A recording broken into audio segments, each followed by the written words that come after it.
Assalamualaikum warahmatullahi wabarakatuh. Di sini saya Denif Anugrah Ramadan, saya perwakilan dari kelompok satu. Pertama-tama saya akan memperkenalkan kelompok saya terlebih dahulu.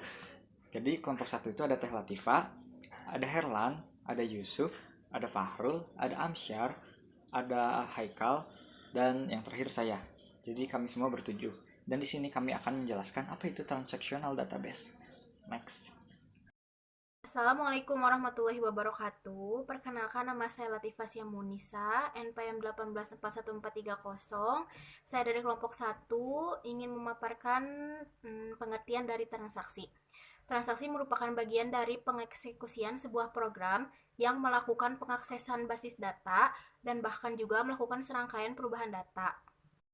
Assalamualaikum warahmatullahi wabarakatuh. Perkenalkan, nama saya Muhammad Eka Rizky dari jurusan Sistem Informasi dan kelas SIA dengan mata kuliah database. Saya akan mempresentasikan tugasnya. Apa itu database transaction? Database transaction adalah urutan operasi yang dilakukan pada database dan berfungsi sebagai unit logis tunggal kerja berlangsung sepenuhnya atau tidak sama sekali. Dengan kata lain, transaksi dilakukan atau berakhir, perubahan diterapkan. Segitulah yang saya bisa presentasikan. Wassalamualaikum warahmatullahi wabarakatuh. Assalamualaikum warahmatullahi wabarakatuh. Kembali lagi bersama saya Denif Anugrah. Di sini akan menjelaskan dari slide 3, yaitu apa tujuan utama dari transactional database. Tujuan utamanya adalah untuk integritas dan konsistensi data. Misalkan kita lihat studi kasus dari sistem transfer uang di perbankan. Minimal di sini akan ada dua query yang dijalankan, yaitu pertama query update untuk pengurangan saldo pengirim, lalu yang kedua ada query update untuk penambahan saldo penerima. Nah, contoh klasiknya adalah mentransfer uang dari satu rekening bank ke rekening bank lain. Untuk melakukan itu, kamu harus terlebih dahulu menarik sejumlah uang dari akun sumber nih.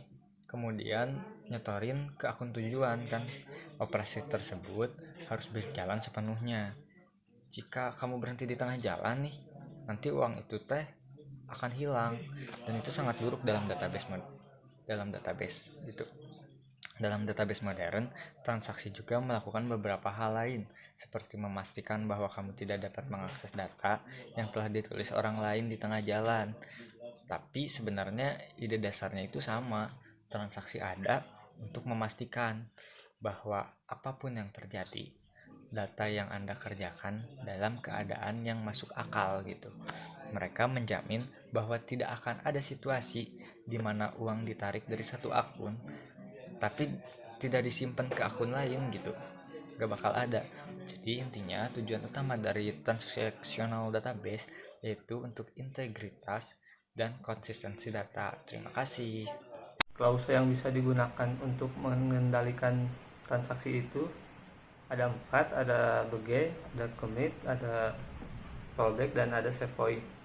Kalau begin itu digunakan pada saat data akan diproses. Kalau commit itu digunakan jika kasus alur proses itu berhasil. Terus ada rollback itu digunakan jika terdapat kesalahan atau error di salah satu proses tersebut. Dan yang terakhir save point. Save point itu digunakan untuk memecah-mecah transaksi.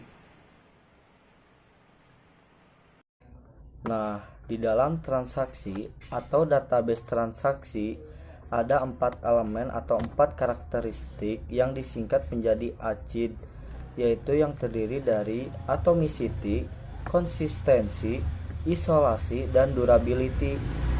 Atomicity yaitu mengacu pada kemampuan database untuk menjamin bahwa baik semua bagian transaksi dilakukan atau tidak sama sekali. Jika salah satu bagian dari transaksi gagal, maka seluruh transaksi gagal. Konsistensi yaitu memastikan data dapat dikembalikan dalam keadaan sebelum transaksi dimulai jika terjadi kegagalan. Isolasi yaitu memastikan transaksi yang masih dalam proses dan belum dilakukan harus tetap terisolasi terhadap transaksi lainnya. Durability yaitu memastikan data yang telah disimpan oleh sistem sebagaimana keadaannya, bahkan jika dalam keadaan kegagalan sistem dan restart sistem, data tersebut tersedia dalam tahapan dan keadaan yang benar. Nah, 4 elemen atau 4 karakteristik model ACID ini merupakan salah satu konsep tertua dan paling penting dari teori database transaksi. Nah, jadi inti poin atomicity yaitu semua berhasil, semua gagal. Konsistensi transaksi mempertahankan konsistensi database. Isolasi transaksi terisolasi satu dengan yang lain. Durability setelah commit update harus survive di database. Oke, jadi di database transaction ini ada latch key protocol. Jadi dibagi dua, ada shared locks dan juga exclusive locks.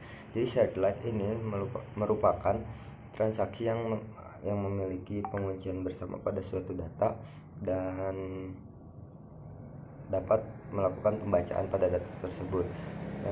Yang kedua ada exclusive locks. Exclusive lock ini dapat melakukan perubahan dan pembacaan pada data tersebut. Jadi perbedaan dari shared lock dan exclusive locks ini, kalau shared lock tidak dapat melakukan perubahan, kalau exclusive lock dapat melakukan perubahan.